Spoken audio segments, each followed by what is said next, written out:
Hello ನಮಸ್ಕಾರ ಎಲ್ಲರಿಗೂ welcome. ನೋಡಿ ಇಲ್ಲಿ ಬಂತ ಹೇಳಿದ್ರ ಇದು ಪಪ್ಪಾಯ ಬಳ್ಳಿ ಎಷ್ಟು ಹಬ್ಬಿದೆ ಅಂತ ಹೇಳಿ ನಿಮ್ಗೆ ನಾನು ತೋರಿಸ್ತಾ ಇಲ್ಲೊಂದು ಕರ್ಮೆ ಗಿಡ ಕಡೆ ಬಂದ್ರಿ ಅಂತ ಹೇಳಿದ್ರ ಹಲೋ ನಮಸ್ಕಾರ ಎಲ್ಲರಿಗೂ welcome back to my YouTube channel. ಇವತ್ತು ಬರ್ರಿ ಏನಾಗುತ್ತೆ ಈ ವಿಡಿಯೋದಲ್ಲಿ ಅಂಥೇಳಿ ತೋರಿಸ್ತೀನಿ. ಸೊ ಎಲ್ಲರೂ ಹೇಗಿದ್ದೀರಾ, ಎಲ್ಲರೂ ಚೆನ್ನಾಗಿದ್ದೀರಾ ಅಂತ ಭಾವಿಸ್ತಾ ನಾ ಈ ವಿಡಿಯೋನ ಇವಾಗ ಸ್ಟಾರ್ಟ್ ಮಾಡ್ತಾ ಇದ್ದೀನಿ ರೀ.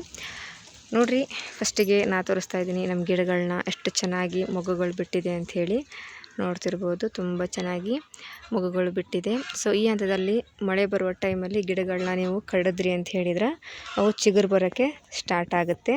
ಸೊ ನೋಡಿ, ಇದು ಸೇವಂತಿಗೆ ಗಿಡ ಎಷ್ಟು ಚೆನ್ನಾಗಿ ಬಂದಿದೆ ಅಂಥೇಳಿ. ಮತ್ತು ಇದು ಬಿಡಿ ಸೇವಂತಿಗೆ ಆಮೇಲೆ ಇದು ಕನಕಾಂಬರ ಹೂವಿನ ಗಿಡ.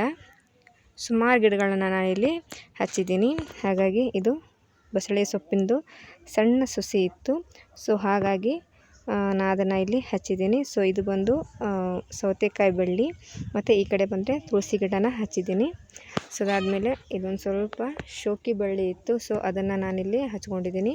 ಹಾಗೆಯೇ ವೆರೈಟಿ ಆಫ್ ಗುಲಾಬಿ ಗಿಡಗಳನ್ನ ಕೂಡ ನಾನು ಹಚ್ಚಿದ್ದೀನಿ. ಸೊ ಇದು ಬಂದು ಅನ್ನಕ್ಕೆ ಹಾಕುವಂಥ ಬಿರಿಯಾನಿ ಎಲೆ.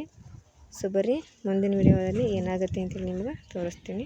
ಸೊ ನೋಡಿ, ಇಲ್ಲಿ ಬಂತ ಹೇಳಿದ್ರೆ ಇದು ಒಂದು ವೆರೈಟಿ ಆಫ್ ಮಲ್ಲಿಗೆ ಗಿಡ ಅಂತ. ಸೊ ಮಲ್ಲಿಗೆ ಇರೋ ಥರನೇ ಇರುತ್ತೆ, ಅಷ್ಟು ಚೆನ್ನಾಗಿ ಹೂಗಳನ್ನ ಬಿಡುತ್ತೆ.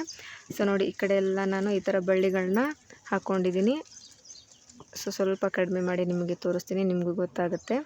ಆಮೇಲೆ ಇದು ಘಮ ಘಮ ಅಂತ ಇರುತ್ತಲ್ಲ, ಆ ಮಲ್ಲಿಗೆ ಗಿಡನ ಹಾಕ್ಕೊಂಡಿದ್ದೀನಿ. 7 ಸುತ್ತಿನ ಮಲ್ಲಿಗೆ ಅಂತಾರಲ್ಲ, ತುಂಬ ಚೆನ್ನಾಗಿ ಘಮ ಘಮ ಅಂತಿರುತ್ತೆ. ಒಂದು ಹೂ ಬಿಟ್ಟರೆ ಸಾಕು, ಮನೆ ತುಂಬಾ ಘಮ ಘಮ ಅಂತ ಇರುತ್ತೆ.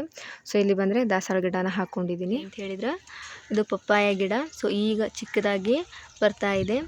ಸೊ ಅದನ್ನು ಕೂಡ ಈ ಥರ ನಾನು ಸೇಫಾಗಿ ಇರೋ ಜಾಗದಲ್ಲಿ ನೆಟ್ಟಿದ್ದೀನಿ. ಅದಾದಮೇಲೆ ಇದು ನಿತ್ಯ ಪುಷ್ಪ ಅಂಥೇಳಿ ಎಲ್ಲರಿಗೂ ಗೊತ್ತಿರುತ್ತೆ. ಇದು ಔಷಧಿ ಕೂಡ ಬಳಸ್ಬೋದು. ಈ ಹಲ್ಲುನೋವು ಇದ್ದವ್ರಿಗೂ ಇದನ್ನು ಅರೆದ್ಬಿಟ್ಟು ಇದರ ರಸನ ಆ ಹಲ್ಲುನೋವು ಇರೋಲ್ಲಿ ನೀವು ಇಟ್ಕೊಂಡ್ರಿ ಅಂತ ಹೇಳಿದ್ರೆ, ಒಂದು ಹತ್ತಿ ಅಂತಿರಲ್ಲ ಅದರಲ್ಲಿ ಇಟ್ಕೊಂಡ್ರಿ ಅಂತ ಹೇಳಿದ್ರೆ ಇದು ತುಂಬ ಚೆನ್ನಾಗಿ ನಿಮಗೆ ಹಲ್ಲುನೋವು ಕಡಿಮೆ ಆಗುತ್ತೆ. ಇದು ಕೂಡ ಎಲ್ಲರಿಗೂ ಗೊತ್ತಿರ್ಬೋದು. ಇದು ಅಮೃತ ಬಳ್ಳಿ ಅಂಥೇಳಿ ಈ ಶುಗರ್ ಪೇಷಂಟು ಮತ್ತು BP ಪೇಷಂಟ್ ಏನಿರುತ್ತಲ್ಲ ಅವರಿಗೆ ಇದು ತುಂಬಾ ಯೂಸ್ ಆಗುತ್ತೆ. ಮತ್ತು ಯಾರಿಗೆಲ್ಲ ಗ್ಯಾಸ್ ಪ್ರಾಬ್ಲಮ್ ಏನಿರುತ್ತೋ ಗ್ಯಾಸ್ಟ್ರಿಕ್ಕು, ಸೊ ಅವ್ರಿಗೂ ಕೂಡ ಇದು ಯೂಸ್ ಆಗುತ್ತೆ. ಇದರದೊಂದು ಬೇರು ನೋಡಿ, ಈ ಥರ ಬೇರು ಇರುತ್ತಲ್ಲ, ಇದು ಸ್ವಲ್ಪ ಹಸಿಯಾಗಿ ಒಣಗಿದ್ದಿರಬೇಕು. ಆ ಒಣಗಿದ್ದಿತ್ತು ಅಂತ ಹೇಳಿದರೆ ಅದನ್ನು ಸ್ವಲ್ಪ ಜಜ್ಜಿಬಿಟ್ಟು ನೀರಲ್ಲಿ ನೆನೆಯಕ್ಕೆ ಹಾಕಿ ಒಂದು 2 ತಾಸು ಅಥವಾ 3 ತಾಸಿನವರೆಗೂ ಇದನ್ನು ನೆನೆಯಕ್ಕೆ ಹಾಕಿ. ಈ ಥರ ಏನು ಒಣಗಿರೋದು ಈ ಥರ ಇರುತ್ತಲ್ಲ, ಇದನ್ನು ಸ್ವಲ್ಪ ಈ ಥರ ನೀವು ಮುರ್ಕೊಂಡ್ಬಿಟ್ಟು ಇದನ್ನು ಒಂದು ಜಜ್ಜಿ ಒಂದು 10ರಿಂದ 15 ನಿಮಿಷನಾದರೂ ಇದನ್ನು ನೀರಲ್ಲಿ ನೆನೆಸಿಡಬೇಕು. ಅದಾದಮೇಲೆ ಒಂದು 2 ಲೋಟದಷ್ಟು ನೀರನ್ನು ನೀವು ಒಂದು ಪಾತ್ರೆಯಲ್ಲಿ ಹಾಕಿ ಅದು 1 ಗ್ಲಾಸ್ ಆಗೋವರೆಗೂ ನೀವು ಅದನ್ನು ಕುದಿಸ್ತಿರ್ಬೇಕು. ಸೊ ಇದೊಂದು ಸ್ವಲ್ಪ ಕಹಿ ಬರುತ್ತೆ. ನಿಮಗೆ ಬೇಕು ಅಂದರೆ ಇದಕ್ಕೆ ಸ್ವಲ್ಪ ಬೆಲ್ಲನ ಕೂಡ ನೀವು ಆ್ಯಡ್ ಮಾಡ್ಕೋಬೋದು. ಬೆಲ್ಲಕ್ಕಿಂತ ಹಾಗೇ ನೀವು ಸ್ವಲ್ಪ ಹಾಗೆ ಕುಡಿದ್ರೆ ತುಂಬ ಚೆನ್ನಾಗಿರುತ್ತೆ. ಸೊ ನೋಡಿ, ಎಲೆ ಕೂಡ ಎಷ್ಟು ಚೆನ್ನಾಗಿ ಬಂದಿವೆ ಅಂಥೇಳಿ. ಈ ಮಳೆಗಾಲದಲ್ಲಿ ಇದು ತುಂಬಾ ಚೆನ್ನಾಗಿ ಬರುತ್ತೆ. ಹಾಗಾಗಿ ಇದನ್ನು ಮನೆಯಲ್ಲೆಲ್ಲರೂ ನೆಟ್ಟರೆ ತುಂಬಾ ಯೂಸ್ ಆಗುತ್ತೆ. ಎನಿ ಟೈಮ್ ಇದರಲ್ಲೂ ಕೂಡ ನಿಮಗೆ ಇದು ತುಂಬಾ ಯೂಸ್ ಆಗುತ್ತೆ. BP ಪೇಷಂಟು ಮತ್ತು ಈ ಶುಗರ್ ಇರೋರು, ಗ್ಯಾಸ್ಟ್ರಿಕ್ ಇರೋರಿಗೆ ಇದಂತೂ ತುಂಬಾ ಯೂಸ್ ಆಗುತ್ತೆ. ಹಾಗಾಗಿ ಇದೊಂದು ಮಾಹಿತಿನ ನಿಮಗೆ ಕೊಡಬೇಕನ್ನಿಸ್ತು. ಹಾಗಾಗಿ ನಾನು ಇದನ್ನು ನಿಮ್ಮ ಜೊತೆ ಶೇರ್ ಮಾಡಿಕೊಂಡೆ. ಆ ಬಳ್ಳಿ ಎಷ್ಟು ಹಬ್ಬಿದೆ ಅಂಥೇಳಿ ನಿಮ್ಗೆ ನಾನು ತೋರಿಸ್ತಾ ಇದ್ದೀನಿ.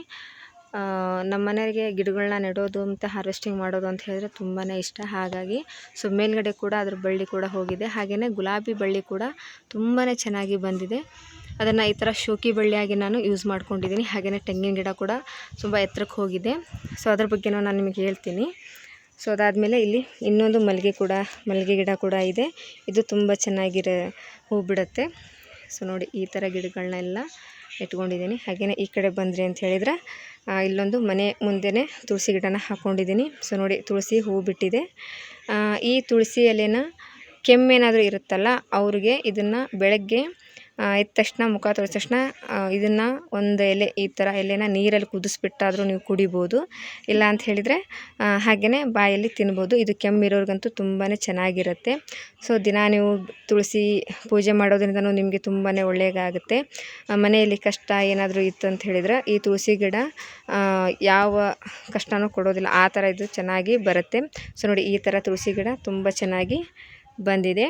ತುಂಬ ದಿನ ಆಯ್ತು ನಾ ತುಳಸಿ ಗಿಡ ಹಾಕಿ, ಹಾಗಾಗಿ ತೋರಿಸ್ತಾ ಇದ್ದೀನಿ. ಹೂ ಕೂಡ ಬಿಟ್ಟಿದೆ. ಈ ಥರ ಹೂ ಕೂಡ ಬಂದಿದ್ದನ್ನು ನೀವು ಇದನ್ನು ಈ ಥರ ಮುರಿದ್ಬಿಟ್ಟು ಸೈಡಲ್ಲಿ ಹಾಕ್ಕೊಂಡ್ರಿ ಅಂತ ಹೇಳಿದ್ರೆ ಮತ್ತೊಂದು ಗಿಡ ಬೆಳಕ್ಕೆ ನಿಮಗೆ ಅದರ ಬೀಜ ಯೂಸ್ ಆಗುತ್ತೆ. ಸೊ ಹಾಗಾಗಿ ಇದರ ಒಂದು ಮಾಹಿತಿ ನಿಮ್ಮ ಜೊತೆ ನಾನು ಹಂಚ್ಕೊಂಡೆ. ಇಲ್ಲೊಂದು ಕರಿಬೇವು ಗಿಡ ಇದೆ ಮತ್ತು ಹಾಗೆ ದಾಸವಾಳ ಗಿಡ ಅಂತಲೂ ಇದೆ. ಇದೊಂದು ಶೋಕಿ ಬಳ್ಳಿ, ಹಾಗಾಗಿ ಇಲ್ಲಿ ದಾಸವಾಳ ಗಿಡ ಇದೆ. ಈಗ ಹಚ್ಚಿದ್ದೀವಿ, ಕಡಿದ ಮೇಲೆ ಇಷ್ಟು ಚಿಗಿತಾ ಇದೆ. ಮತ್ತು ಇಲ್ಲಿ ನಾನು ಗುಲಾಬಿ ಗಿಡ ಕೂಡ ಹಾಕ್ಕೊಂಡಿದ್ದೀನಿ, ಹಾಗೆಯೇ ಮಲ್ಲಿಗೆ ಕೂಡ ಇದೆ. ಆಮೇಲೆ ಈ ಕಡೆ ಬಂತ ಹೇಳಿದ್ರೆ ಕರಿಬೇವು ಗಿಡನೂ ಮೇಲ್ಗಡೆ ಇದೆ, ಸ್ವಲ್ಪ ಹಾಕ್ಕೊಂಡಿದ್ದೀನಿ. ಮಲ್ಲಿಗೆ ಗಿಡ, ಕರಿಬೇವು ಗಿಡ ಮತ್ತು ಮೇಲ್ಗಡೆ ಬೇವಿನ ಸೊಪ್ಪಿನ ಗಿಡ ಕೂಡ ಹಾಕ್ಕೊಂಡಿದ್ದೀನಿ. ಈ ಪೂಜೆ ಗೀಜೆಗೆ ಏನಾದರೂ ಬೇಕು ಅಂತ ಹೇಳಿದರೆ ಅದು ಎಲ್ಲದಕ್ಕೂ ಯೂಸ್ ಆಗುತ್ತೆ ಅಂಥೇಳಿ ನಾನು ಹಾಕ್ಕೊಂಡಿದ್ದೀನಿ ರೀ. ಹಾಗಾಗಿ ಗಿಡಗಳನ್ನ ತೋರಿಸ್ತಾ ಇದ್ದೀನಿ, ನೋಡ್ತಿರ್ಬೋದು ಯಾವ ಥರ ದಾಸವಾಳ ಗಿಡ ಚೀತಾ ಇದೆ ಅಂಥೇಳಿ ಎಲ್ಲ ಕಡ್ದಿದ್ವಿ ನಾವು. ಸೊ ಈ ಥರ ಈಗ ಚಿಗಿತಾ ಇದೆ. ಆದಮೇಲೆ ಇಲ್ಲಿ ಸಣ್ಣದಾಗಿ ಕರಿಬೇವು ಗಿಡ ಕೂಡ ಬೆಳೀತಾ ಇದೆ, ನೋಡ್ಬೋದು ಎಷ್ಟು ಚೆನ್ನಾಗಿ ಬಂದಿದೆ ಅಂಥೇಳಿ. ಈ ಕಡೆ ಬಂದ್ರಿ ಅಂತ ಹೇಳಿದ್ರೆ ಇಲ್ಲಿ ಒಂದು ಸ್ವಲ್ಪ ಚೆಂಡಿನ ಹೂವು, ಇವಾಗ ಗಣಪತಿ ಹಬ್ಬ ಮತ್ತು ಶ್ರಾವಣ ಬರ್ತಾ ಇದ್ದಿಲ್ಲ, ಈ ಚೆಂಡಿನ ಹೂವು ಮತ್ತು ಡೇರಿದ ಗಿಡ ಅಂತ ಹೇಳ್ತಿರಲ್ಲ ಅದು ತುಂಬಾ ಚೆನ್ನಾಗಿ ಬರ್ತಾ ಇರುತ್ತೆ. ಹಾಗಾಗಿ ನಾನು ಇದನ್ನು ಹಾಕ್ಕೊಂಡಿದ್ದೀನಿ. ಹಾಗೆಯೇ ಒಂದು ಶೋಕಿ ಬಳ್ಳಿ ಕೂಡ ಇದೆ, ತುಂಬ ಚೆನ್ನಾಗಿ ಇದಕ್ಕೆ ನಾವು ಇದನ್ನು ತೆಗ್ದಿದ್ವಿ ರೀ, ಮತ್ತು ಇದು ಈ ಥರ ಚಿಗಿತಾ ಇದೆ. ಮತ್ತು ನೋಡಿ ಈ ಥರ ಗುಲಾಬಿ ಗಿಡನ ಹಾಕ್ಕೊಂಡಿದ್ದೀನಿ. ಇಲ್ಲಿ ನೋಡಿ ಈ ಥರ ಮಗ್ಗು ಕೂಡ ಬಿಡ್ತಾ ಇದೆ, ನೋಡ್ತಿರ್ಬೋದು ಯಾವ ಥರ ಮಗ್ಗುಗಳು ಬಂದಿದೆ ಅಂಥೇಳಿ. ಆದಮೇಲೆ ಇಲ್ಲಿ ಮತ್ತೊಂದು ಸಣ್ಣ ಕರಿಬೇವು ಗಿಡ ಮತ್ತು ಶೋಕಿ ಬಳ್ಳಿ ಕೂಡ ನಾನು ಹಾಕ್ಕೊಂಡಿದ್ದೀನಿ. ಹಾಗೆಯೇ ಗಿಡಗಳನ್ನೆಲ್ಲ ಇಟ್ಕೊಂಡಿದ್ದೀನಿ. ಇಲ್ಲಿ ಬಂದ್ರಿ ಅಂತ ಹೇಳಿದ್ರೆ ನೋಡ್ತಿರ್ಬೋದು ಇದು ಪಿಂಕ್ ಕಲರ್ ದಾಸವಾಳ. ನೋಡಿ ಈ ಥರ ಹೂ ಬಿಟ್ಟ ಮೇಲೆ ನಿಮಗೆ ನಾನು ತೋರಿಸ್ತೀನಿ ಯಾವ ಥರ ಬಂದಿದೆ ಅಂಥೇಳಿ. ಹಾಗೆಯೇ ಈ ಕಡೆ ಎಲ್ಲ ದಾಸವಾಳ ಗಿಡ ಹಾಕ್ಕೊಂಡಿದ್ದೀನಿ. ಹಾಗೆಯೇ ಇಲ್ಲಿ ಒಂದು ಕನಕಾಂಬರ ಹೂವಿನ ಗಿಡ ಕೂಡ ಹಾಕ್ಕೊಂಡಿದ್ದೀನಿ. ಮತ್ತು ಪುದೀನ ಸೊಪ್ಪಿನ ಗಿಡ ಕೂಡ ಇಲ್ಲೇ ಇದೆ. ಹಾಗಾಗಿ ಬಿರಿಯಾನಿ ಮಾಡೋರಿಗೆ ಇದು ಮಾಡೋರಿಗೆಲ್ಲ ಇದು ತುಂಬಾ ಯೂಸ್ ಆಗುತ್ತೆ. ಇದು ಬಿರಿಯಾನಿಗೆ ಹಾಕೋ ಎಲೆ. ದೊಡ್ಡ ದೊಡ್ಡ ಮುಸ್ಲಿಮವ್ರ ಮದುವೆಗಳೆಲ್ಲ ಈ ಥರ ಎಲೆಗಳನ್ನು ಬಳಸಿ ಬಿರಿಯಾನಿ ಕೂಡ ಮಾಡ್ತಾರೆ. ಕುಷ್ಕ ರೈಸ್ ಕೂಡ ಇದು ತುಂಬಾ ಚೆನ್ನಾಗಾಗುತ್ತೆ, ತುಂಬಾ ಉಪಯೋಗಕಾರಿ. ಸೊ ನೋಡಿರಿ, ಇದಾಗಿತ್ತು ನಮ್ಮ ತೋಟದ ನಾ ಹಚ್ಚಿರುವಂಥ ಗಿಡಗಳ ಮಾಹಿತಿ. ಸಿಗೋಣ್ರಿ ಮತ್ತೊಂದು ವಿಡಿಯೋದಾಗ. ನಮಸ್ಕಾರ.